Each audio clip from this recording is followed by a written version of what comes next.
नमस्कार, मैं हूं चंद्रमणि शुक्ला और आप देख रहे हैं द लीडर हिंदी। आमतौर पर हम किसी से मिलते हैं तो बातचीत की शुरुआत इसी वाक्य से होती है कि और सुनाओ क्या हालचाल है। लेकिन अगर आपने ये सवाल किसी गृहस्थ आदमी से पूछ लिया जिस पर घर चलाने की जिम्मेदारी है तो आपको एक नापा तुला जवाब मिलेगा कि हाल चाल तो ठीक है पर महंगाई बहुत है।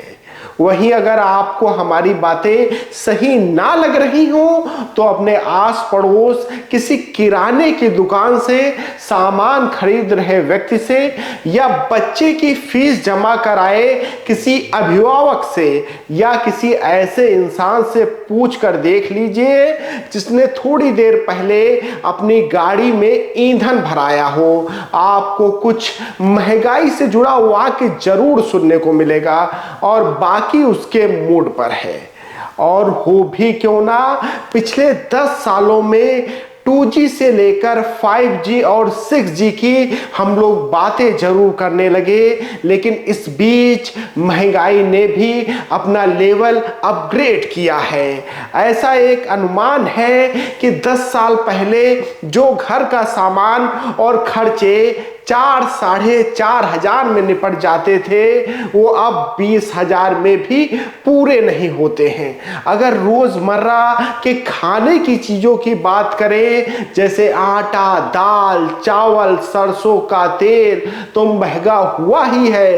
साथ में दूध, दही, पनीर के दामों में भी जबरदस्त इजाफा हुआ है। इसके अलावा साबुन, डिटर्जेंट पाउडर, शैम्पू, टूथपेस्ट के दाम तो ऐसे उछले हैं कि अगर आपने अपनी जेब पर ध्यान नहीं दिया तो इस तरह के प्रोडक्ट के लिए ही हजारों कम लगेंगे। और सबसे जरूरी घरेलू गैस सिलेंडर से तो आप सब परेशान ही होंगे। इसके दाम बढ़ने की कहानी तो पूछो ही मत। अगर आज की कीमतों की 10 साल पहले की कीमतों से तुलना की जाए तो आपको अंतर साफ पता चल जाएगा। एक रिपोर्ट के अनुसार 10 साल पहले 10 किलो आटे का बैग जो 210 रुपए में मिल जाता था वो अब 440 रुपए में मिल रहा है, यानी ठीक 2 गुना हो गया है। ऐसा ही कुछ चावल का हाल है। जो चावल 10 साल पहले 36 से 38 रुपए में मिलता था वो अब 80 से 90 रुपए प्रति किलो के हिसाब से मिल रहा है। इसके अलावा जो फुल क्रीम दूध 39 रुपए प्रति लीटर में मिलता था वो अब 66 रुपए प्रति लीटर के हिसाब से मिल रहा है। जो देसी घी 300 रुपए प्रति किलो के हिसाब से मिलता था वो अब 665 रुपए प्रति किलो में मिल रहा है। इसके साथ ही 160 से 180 रुपए किलो में मिलने वाला पनीर अब 425 से 450 रुपए किलो में मिल रहा है। सरसों का तेल जो 2013 में 52 से 55 रुपए प्रति किलो में मिलता था वो अब 150 रुपए प्रति किलो के हिसाब से बिक रहा है। यही हाल अरहर की दाल का है जो 2013 में 70 से 80 रुपए प्रति किलो में मिलती थी वो अब 160 से 170 रुपए प्रति किलो में बिक रही है। और इन सब के खर्चे अगर निपटा भी दिए जाएं तो बात आती है खाना पकाने की। खाना पकाने के लिए जरूरी LPG सिलेंडर की, जिसकी कीमतों के बारे में पहले तो सोचा था कि बताने की जरूरत नहीं है पर अब बता ही देते हैं। जो 2013 में सब्सिडी वाला घरेलू रसोई गैस सिलेंडर 410 रुपए में मिलता था उसके लिए अब लोगों को 1100 रुपए देने पड़ते हैं। केवल LPG ही नहीं बल्कि इधर 10 सालों में पेट्रोल और डीजल के दामों में भी बराबर बढ़ोतरी हुई है। अप्रैल 2013 में जो पेट्रोल 66 रुपए प्रति लीटर में मिल जाता था वो अब 97 रुपए प्रति लीटर में मिल रहा है। ऐसा ही कुछ डीजल के साथ भी है जो 52 रुपए प्रति लीटर में बिकता था वो अब 90 रुपए प्रति लीटर के करीब बेचा जा रहा है। इसके साथ ही जिन लोगों ने होम लोन ले रखा है उन पर तो महंगाई की दोहरी मार है।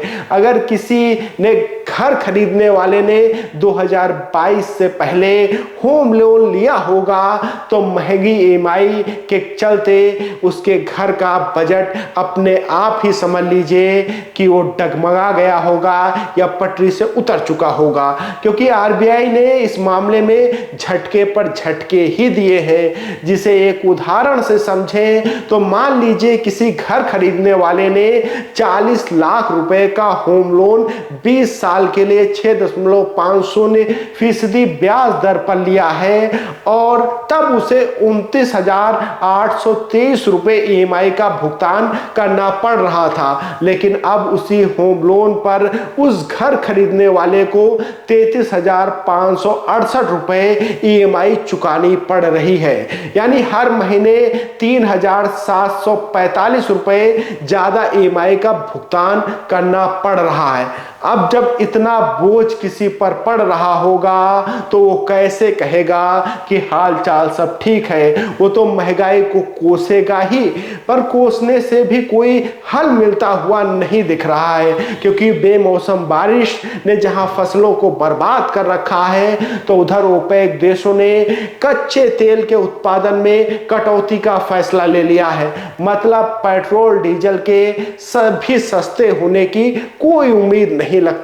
और जब ऐसे हालात हैं तो सरकार और आरबीआई से आस रखना अपने आप को धोखे में रखना ही समझा जाएगा।